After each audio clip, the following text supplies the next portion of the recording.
Titulado Iglesia.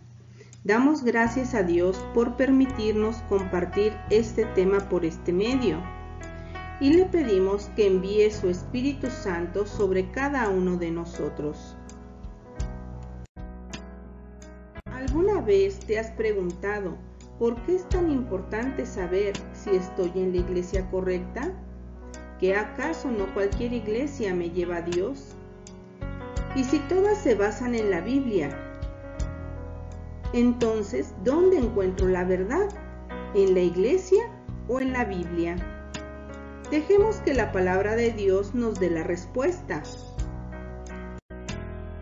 La primera carta a Timoteo, en el capítulo 3, versículo 15, dice: pero si tardo para que sepas cómo hay que portarse en la casa de Dios, que es la iglesia de Dios vivo, columna y fundamento de la verdad. Como nos damos cuenta, la misma palabra de Dios nos dice que en la iglesia es donde encontramos el fundamento de la verdad. No dice en la Biblia, sino en la iglesia es donde está la verdad. Afirmar que cualquier iglesia me lleva a Dios sería como afirmar que existen varias verdades, por lo cual dejaría de ser verdad, ya que verdad solo hay una, así como solo hay una iglesia. Si nos preguntamos dónde dice en la Biblia que Cristo fundó una sola iglesia, vayamos al Evangelio de Mateo, en el capítulo 16, versículo 18. Yo, a mi vez, te digo que tú eres Pedro, y sobre esta piedra edificaré mi iglesia, y las puertas del Hades no prevalecerán contra ella. Si observamos bien, Jesús dice que edificará su iglesia, una. Está hablando en singular, no dice mis iglesias, dice mi iglesia, solamente una. Así como sabemos que solo existe una sola verdad, así también existe una sola iglesia, que es la que Cristo mismo fundó. En el Evangelio de Juan, en el capítulo 14, versículo 6, dice: yo soy el camino, la verdad y la vida. Nadie va al Padre sino por mí. Por tal motivo, no existe otro camino para llegar a Dios, sino el único camino que Dios dispuso para llegar a Él, que es Cristo mismo, el cual nos dejó a su única iglesia para transmitirnos esa verdad. Por eso es tan importante saber si en la iglesia a la que asisto es aquella única iglesia que Cristo fundó. De lo contrario, estaría siguiendo doctrinas meramente humanas y mal fundamentadas por errores y falsas interpretaciones bíblicas. Debemos tener en cuenta que la Biblia es fruto de la iglesia, ya que la iglesia existió siglos antes de la misma Biblia. Ahora sabemos que iglesia solo es una, y si me pregunto, ¿cómo voy a diferenciarla de entre tantas denominaciones y sectas que hay? La iglesia que Cristo fundó tiene que cumplir varias características. La primera característica es la unidad. Hemos visto que solo existe una iglesia y San Pablo la llama el cuerpo de Cristo. En la primera carta a los Corintios, en el capítulo 12, versículo 12, leemos: pues del mismo modo que el cuerpo es uno, aunque tiene muchos miembros y todos los miembros del cuerpo, no obstante su pluralidad, no forman más que un solo cuerpo, así también Cristo. Esta cita es muy clara y nos dice que solamente es un solo cuerpo, como solamente es una sola iglesia, ya que Pablo la llama cuerpo de Cristo. Ahora, en la carta a los Romanos, en el capítulo 12, versículo 5, leemos: así también nosotros, siendo muchos, no formamos más que un solo cuerpo en Cristo, siendo cada uno por su parte los unos miembros de los otros. Vemos cómo nos vuelve a afirmar que solamente existe un solo cuerpo en Cristo, que es su iglesia. También esto ya es un deseo que expresó nuestro Señor Jesucristo, como lo leemos en el Evangelio de Juan, en el capítulo 17, versículo del 20 al 21. No ruego solo por estos, sino también por aquellos que por medio de su palabra creerán en mí. O sea, aquí nuestro Señor Jesucristo estaba orando por los apóstoles y también dice por aquellos que creerán por medio de su palabra. O sea, estamos incluidos nosotros. Dice, creerán en mí. ¿Para qué? Dice, pues para que todos sean uno. O sea, nosotros también debemos de ser uno. Como tu Padre en mí y yo en ti, que ellos también sean uno en nosotros, para que el mundo crea que tú me has enviado. Y esto es muy importante. Así como existe un solo cuerpo, que es la iglesia, es deseo de nuestro Señor Jesucristo que todos seamos uno. ¿Para qué? Dice claramente aquí, para que el mundo crea. Y es que muchas veces vamos a visitar casas y los hermanos nos dicen, es que vienen testigos de Jehová, es que vienen mormones, es que vienen católicos, y cada uno trae diferente enseñanza doctrinal. Y por eso el mundo ya no cree, porque cada quien enseña lo que quiere. Por eso es importante saber si la enseñanza que yo tengo es aquella misma enseñanza que le dejó nuestro Señor Jesucristo a los apóstoles. Si yo pertenezco a esa única iglesia que nuestro Señor Jesucristo fundó, para que entonces el mundo crea.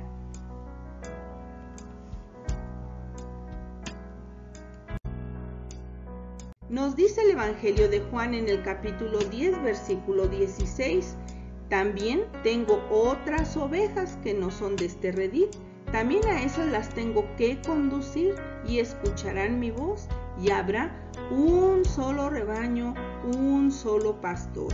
Vemos, sigue hablando de esa unidad deseada por nuestro Señor.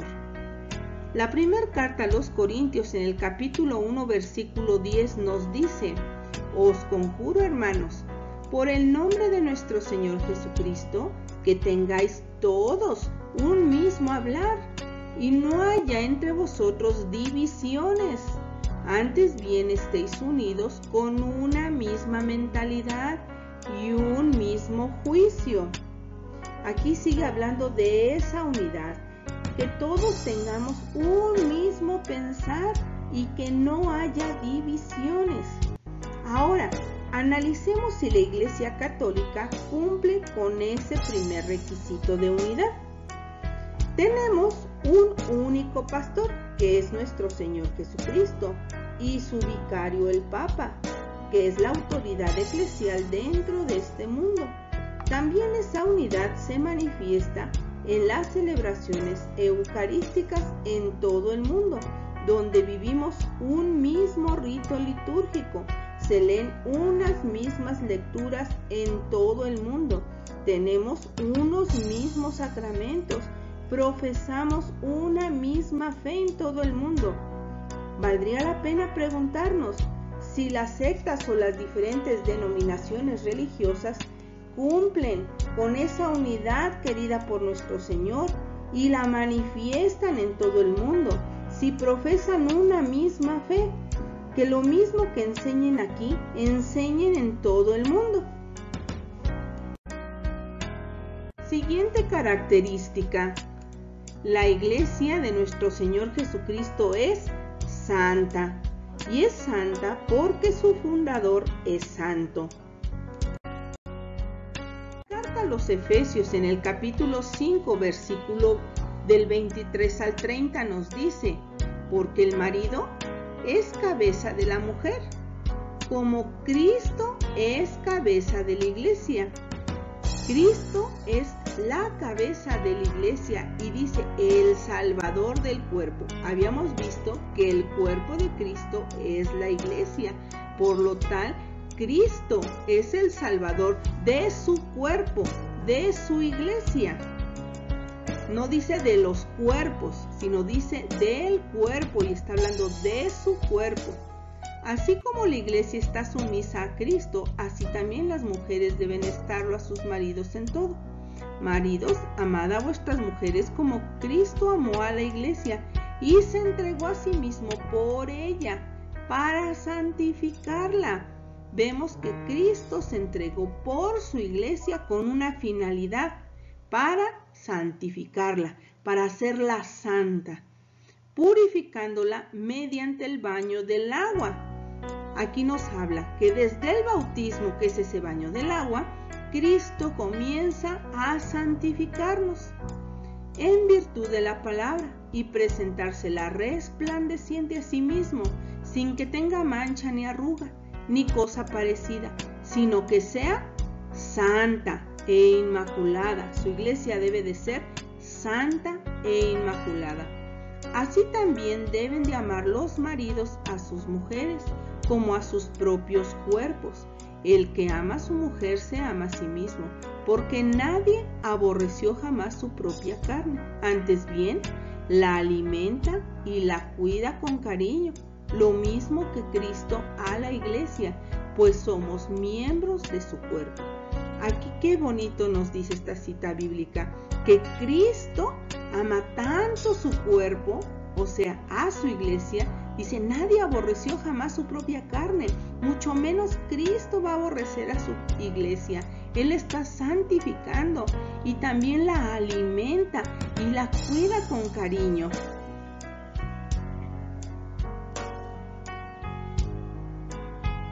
Cristo la alimenta y la cuida con tanto cariño a esa su única iglesia que Él fundó. También la va santificando por medio del agua del bautismo. Y es que ser santa no significa, o más bien significa, que estamos apartados para Dios, mas no que estamos librados de la tentación. Significa que no somos perfectos, ya que sus miembros somos pecadores, pero estamos en construcción a la santidad o a la perfección a lo largo de toda nuestra vida. Y es que muchas veces nos dicen, ¿cómo va a ser una iglesia santa si está llena de puros pecadores? Sí, es correcto, sus miembros estamos en un proceso de santificación. Dios mismo nos va santificando.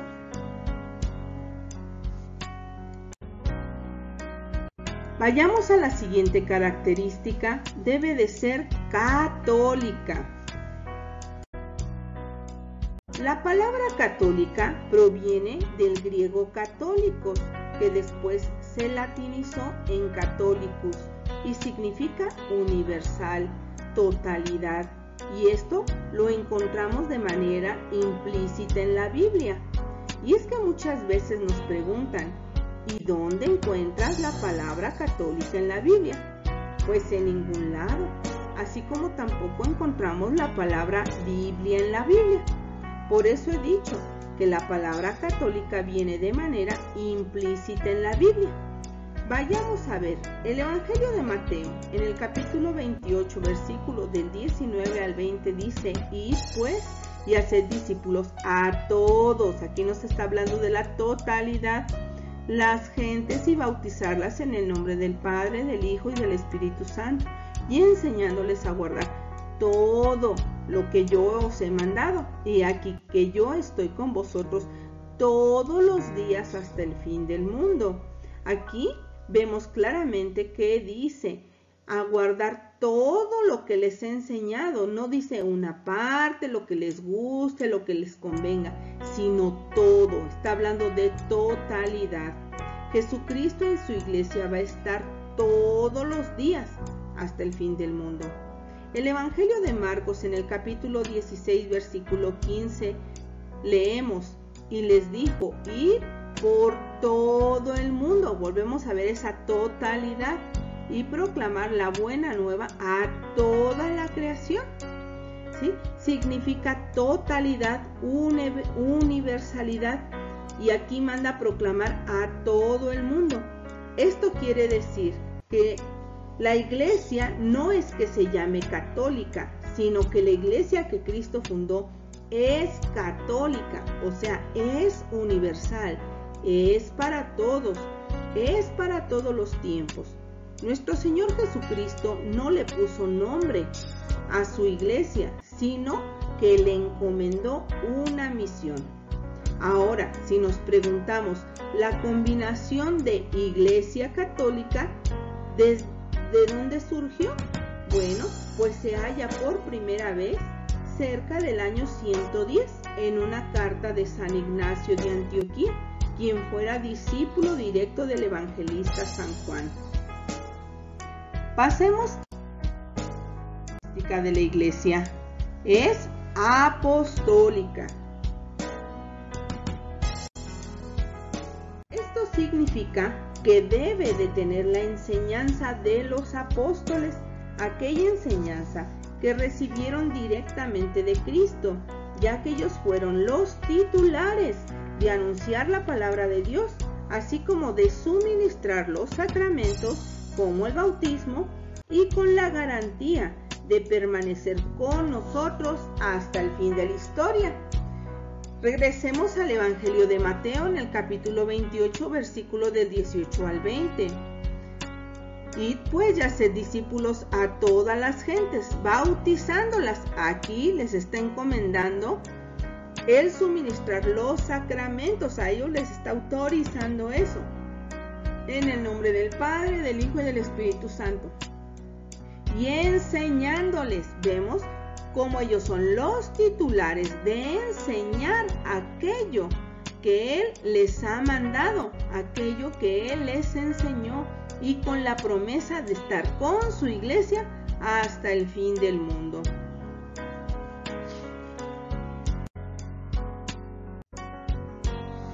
Ahora vayamos a la carta a los Efesios, en el capítulo 2, versículo 20. Edificados sobre el cimiento de los apóstoles y profetas, siendo la piedra angular Cristo mismo. Aquí nos dice que los cimientos de su iglesia son los apóstoles y que Cristo es quien sostiene a su iglesia al ser Él la piedra angular. También en el libro de los Hechos, en el capítulo 2, versículo 42, dice: acudían a la enseñanza. ¿De quién? Pues de los apóstoles, dice, a la comunión y a la fracción del pan y a las oraciones. Aquella iglesia primitiva ya acudía a la enseñanza de los apóstoles, porque ellos eran los titulares, los que tenían el mandato de enseñar.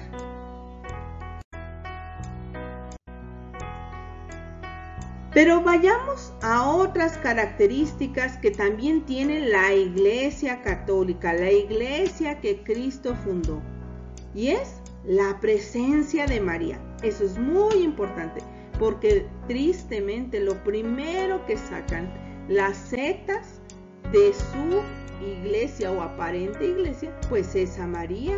Y la misma palabra de Dios nos dice en Hechos capítulo 1, versículo 14, que todos ellos perseveraban en la oración con un mismo espíritu en compañía de algunas mujeres y de María, la madre de Jesús, y de sus hermanos. Vemos aquí que los apóstoles, reunidos en compañía de María, la madre de Jesús, en oración, aquella iglesia primitiva ya acogía a María, así como también nosotros la acogemos en la oración. En el libro de los Hechos, en el capítulo 2, versículo 42, nos dice que aparte de la enseñanza que recibían de los apóstoles, también acudían a la comunión, a la fracción del pan y a las oraciones. ¿Sí? Está hablando de la fracción del pan, lo que nosotros conocemos como Eucaristía. Ahora se preguntarán, ¿y cómo tengo yo la garantía que a la Iglesia Católica actualmente sigue teniendo depositada esa enseñanza que Cristo dejó a sus apóstoles? En un tema más adelante hablaremos de la sucesión apostólica. De momento les puedo adelantar que a través de la historia podemos comprobar esa sucesión ininterrumpida desde Pedro, en quien Cristo edificó su iglesia, hasta nuestro actual Papa Francisco, y que a través de esa sucesión a lo largo de los siglos se ha transmitido esa enseñanza para que llegue a toda la humanidad de todos los tiempos, y de esa manera desmintiendo a quienes afirman erróneamente que hubo un tiempo en que la iglesia desapareció. Y es que el afirmar tan grande error sería tanto como decir que Cristo es un mentiroso y que no cumplió su promesa de preservarla y conservarla hasta el fin de la historia. Nosotros, como cristianos católicos, podemos darle un seguimiento a lo largo de la historia a la iglesia y podemos responder a quien nos cuestione quiénes fueron los sucesores de Pedro siglo a siglo de forma ininterrumpida. Y esto es algo que ninguna secta o ninguna denominación religiosa nos puede dar históricamente, comprobar que su denominación religiosa o aquella secta hunde su raíz hasta los apóstoles y nuestro Señor Jesucristo. Para concluir, solo quiero recalcar que Cristo fundó una sola iglesia con ciertas características con las que yo puedo identificarlas, que es la unidad, que es santa, que es católica y apostólica, ya que hunde sus raíces hasta los apóstoles y la enseñanza que Cristo dejó, que cuenta con la presencia de María en la oración y la fracción del pan o Eucaristía. Valdría la pena que reflexionáramos ¿qué pasaría si no estoy en la iglesia que Cristo fundó? Dios los bendiga, hermanos.